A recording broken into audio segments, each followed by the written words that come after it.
दोस्तों, आज मैं आपको प्रेम कहानियाँ श्रृंखला की कहानी नंबर 14 सुनाने जा रही हूँ, जिसका शीर्षक है प्रेम क्या है। तो चलिए कहानी की शुरुआत करते हैं। सुबह सुबह जब हर्ष लॉन में आकर बैठा और प्रकृति की अनुपम छटा का आनंद ले रहा था, तो उसकी छोटी बहन वसुंधरा चाय लेकर आ गई। दोनों धीरे धीरे चाय सिप करने लगे। वसुंधरा के होठों पर एक मधुर से गीत के बोल थे, जिन्हें वह बहुत ही मंद मंद गुनगुना रही थी। धीरे धीरे मचल ए दिल ए बेकरार कोई आता है। हर्ष का ध्यान अचानक वसुंधरा की ओर गया। कितना बदल गई है यह लड़की। चेहरे पर मुस्कुराहट, खिलखिलाहट, आंखें जैसे सब कुछ कह देंगी। जीवन जैसे बह रहा हो उन आंखों में।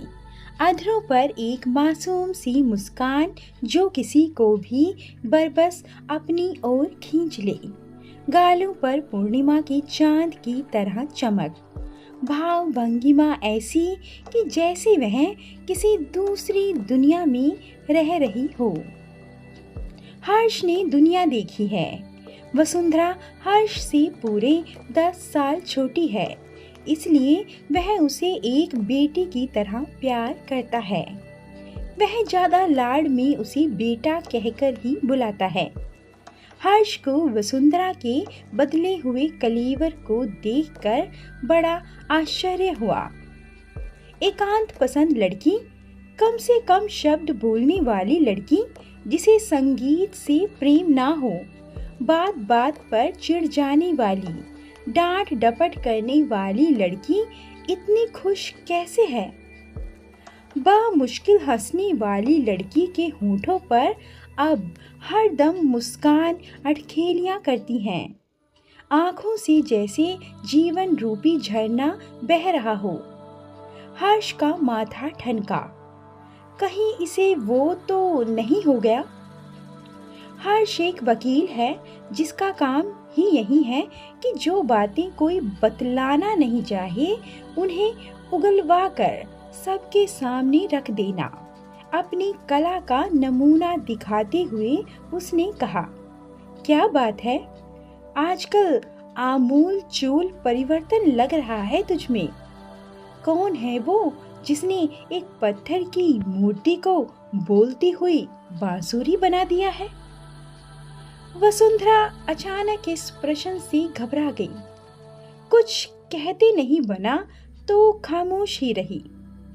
हर्ष ने आगे कुरेदा, अरे हमें नहीं मिलवाओगी उस कृष्ण कन्हैया से, जिसने अपने प्यार का जादू ऐसा फूंका है कि पत्थर भी मुस्कुराने लगे हैं। पतझड़ में भी बहार आ गई है, सूखी नदी में बाढ़ आ रही है। वसुंधरा अपने बड़े भाई का बहुत आदर करती थी। वह जानती थी कि वह भाई से झूठ नहीं बोल सकती है, इसलिए वह खामोश ही रही। तब हर्ष ने कहा, वसु, जिसने एक बेजान पत्थर में जान फूंक दी, एक रोती हुई गुड़िया के होठों पर कभी ना खत्म होने वाली हंसी सजा दी, जिसको संगीत से घृणा थी, उसके बोलों में सरगम घोल दिया, ऐसा जादूगर तो कोई निराले व्यक्तित्व का ही स्वामी होगा। अपने भाई को नहीं बताओगी उसके बारे में? वसुंधरा कुछ असमंजस में पड़ गई। बताए या ना बताए, अपने भाई से उसने आज तक कुछ नहीं छिपाया, मगर इस राज में वह उन्हें राजदार बनाना भी नहीं चाहती थी। लेकिन बताना तो पड़ेगा उसे, पर कितना बताएगी यह वह खुद तय करेगी। यह सोचकर उसे थोड़ा संबल मिला। उसने कहना आरंभ किया, भाई, सच पूछो तो वो इंसान नहीं है। ऐसा लगता है कि शिव ही मनुष्य के वेश में धरती पर आ गए हैं। बहुत सम्मोहिनी शक्ति है उनके पास। उनकी हर बात में, हर काम में, हर अदा में एक जादू है। ये उसी जादू का कमाल है जिसने एक गूंगी गुड़िया को बोलना सिखाया है, जिंदगी जीने का रास्ता दिखाया है, हर पल हर परिस्थिति में कैसे खुश रहना है ये सिखाया है। बस ये जो परिवर्तन देख रहे हैं आप, ये उन्हीं की देन है। हर्ष को यह जानकर बहुत अच्छा लगा कि वसुंधरा किसी के साथ अफेयर में है और वह इंसान कोई भी हो मगर ऐसे व्यक्तित्व का धनी है जिसने वसुंधरा का कायाकल्प करके रख दिया है। वसुंधरा कह भी रही है कि वह साक्षात शिव हैं जो भेष बदलकर धरती पर आ गए हैं। इससे अच्छा और क्या हो सकता है उसके लिए, परिवार के लिए। वसुंधरा का जीवन कितना खुशहाल हो जाएगा अगर वह पार्वती बन जाए अपनी शिव की। यह सोचकर हर्ष बोला, फिर तो जल्दी से मिलवा दो हमें उन दैवीय महानुभाव से, जिससे हम उनसे विनती कर सकें कि हमारी पार्वती रूपी बहना के साथ दाम्पत्य जीवन गुजारें। वसुंधरा खामोश रही। हर्ष के ज्यादा पूछने पर बोली, भाई हम आपसे झूठ नहीं बोल सकते हैं पर पूरा सत्य भी नहीं बता सकते हैं। बस इतना जान लीजिए कि हम उन्हें बेहद प्यार करते हैं, अपनी जान से भी ज़्यादा, और हमारे लिए इतना ही काफ़ी है। उन्होंने अपने दिल के एक कोने में जरा सी जगह हमें दे दी है और हमारे लिए वह जरा सी जगह पूरी दुनिया से भी ज़्यादा बड़ी है। हम उनके बारे में आपको कुछ नहीं बता सकते हैं। वो कौन है, क्या करते हैं, कहाँ रहते हैं, बस इतना समझ लीजिए कि वे हमारे शिव हैं। हम उनकी पूजा करते हैं। रही बात दाम्पत्य जीवन की, तो इस जन्म में ये संभव नहीं है। हम रोज हमारे प्रभु से प्रार्थना करते हैं कि हमें इस योग्य बना दो प्रभु कि हम कम से कम अगले जन्म में तो उन्हें पा सकें। अगर अगले जन्म में भी नहीं पा सके तो हम तब तक जन्म लेते रहेंगे और शिव जी से प्रार्थना करते रहेंगे जब तक कि वो हमें मिल नहीं जाते। इस उत्तर से हर्ष चिंतित हो गया।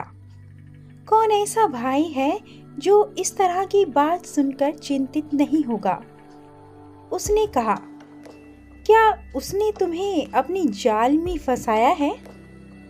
वसुंधरा की जोर से हंसी फूट पड़ी। भाई, यह बात तुम अच्छी तरह जानते हो कि कोई भी व्यक्ति हमें फंसा नहीं सकता। यूं कहें कि हमने उन्हें फंसाया है, उन्होंने नहीं, तो ज़्यादा मुफीद होगा।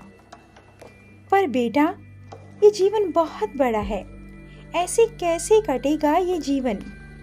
और फिर ये प्रेम कानूनन व सामाजिक रूप से मान्य नहीं है। तुम सबको क्या बताओगी?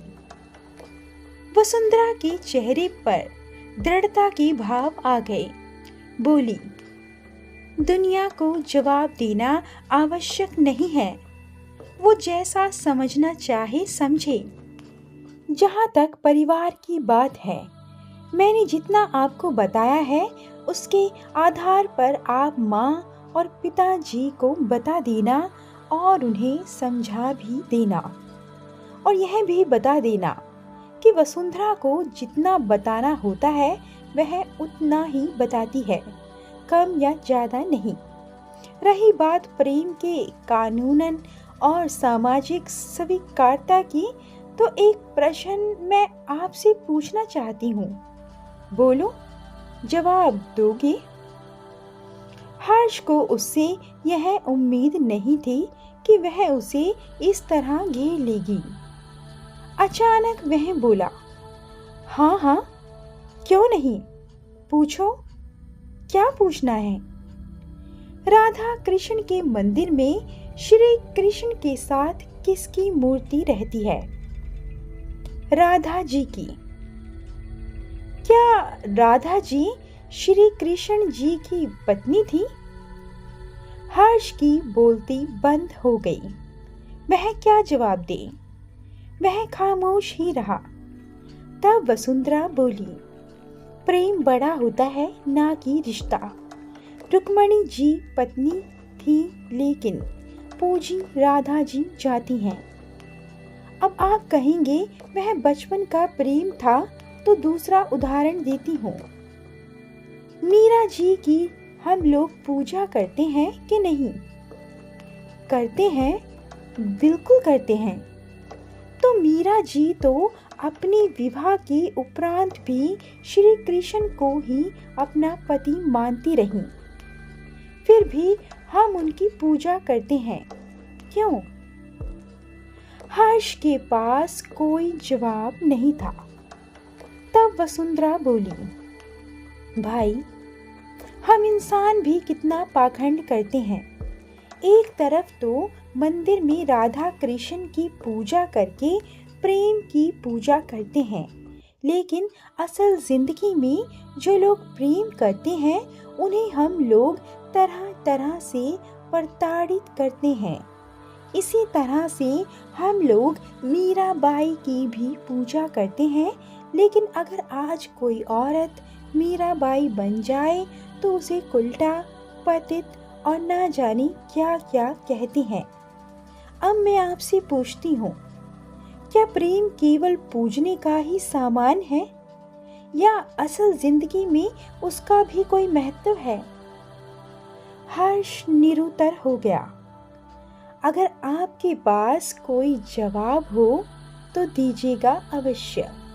दोस्तों, आपको कहानी कैसी लगी कमेंट करके ज़रूर बताएं, और ऐसी अधिक कहानियों के लिए कृपया वीडियो को लाइक, शेयर और चैनल को सब्सक्राइब करना ना भूलें। धन्यवाद।